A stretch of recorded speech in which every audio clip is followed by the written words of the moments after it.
ഒരു വീട്ടിലേക്ക് വന്നിട്ട് உங்களுக்கு சென்னை சாப்பாடுலாம் பிடிக்குமா? நாங்க இதுவரை சாப்பிட்டதில்லை சென்னையில. சென்னை சாப்பாடு இது எப்படி இருக்குன்னு பார்த்து சாப்பிட்டு சொல்லுங்க, நல்லா இருக்குமா இல்லைன்னு.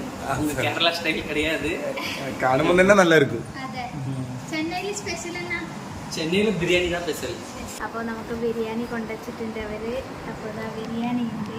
ഇത് പെപ്പർ ചിക്കൻ എന്ന് പറഞ്ഞ നേരത്തെ. ഇത് കച്ചമ്പറി, മീൻ പൊരിച്ചത്, മുട്ട പിഴിഞ്ഞത് എല്ലാം ഉണ്ട്.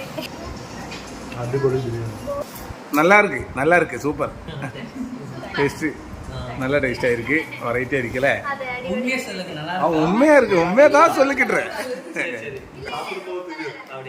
നന്നായിട്ട് നല്ല നല്ല. അപ്പോൾ ഈ സലാഡ് ഒരു നമ്മുടെ മയോനീസിന്റെ ടേസ്റ്റ് ആണ്. ഇത് നല്ല രസമുണ്ട്. ഒരു പുളിയല്ല നല്ല ടേസ്റ്റ്. തമിഴ്നാട്ടില് ഇടുന്ന കൈ ഇരുന്നെടുക്കുന്ന കൈ ആയാലും കേട്ടോ. അപ്പോൾ അങ്ങനെ ഫുഡെല്ലാം കഴിച്ചു നോക്കുമ്പോഴേക്ക് എന്താ പായസം എന്ന് പറഞ്ഞേ? ഇളനീർ പായസം. ഇതെങ്ങനെ ജെല്ലി പോലെ ആക്കിയതാ? അതിനെ കൊണ്ട് പായസമാക്കി കേട്ടോ.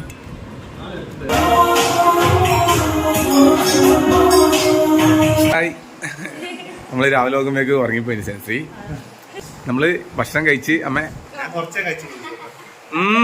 ഏറ്റവും അധികം കഴിച്ചിന്.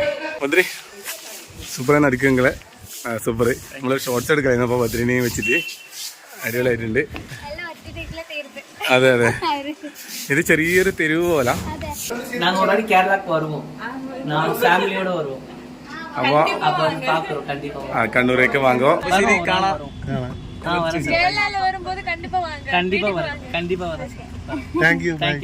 ഓക്കെ ബദ്രി, ഓക്കെ ഓക്കെ ശരി, ഓക്കെ ഓക്കെ ബ്രോ.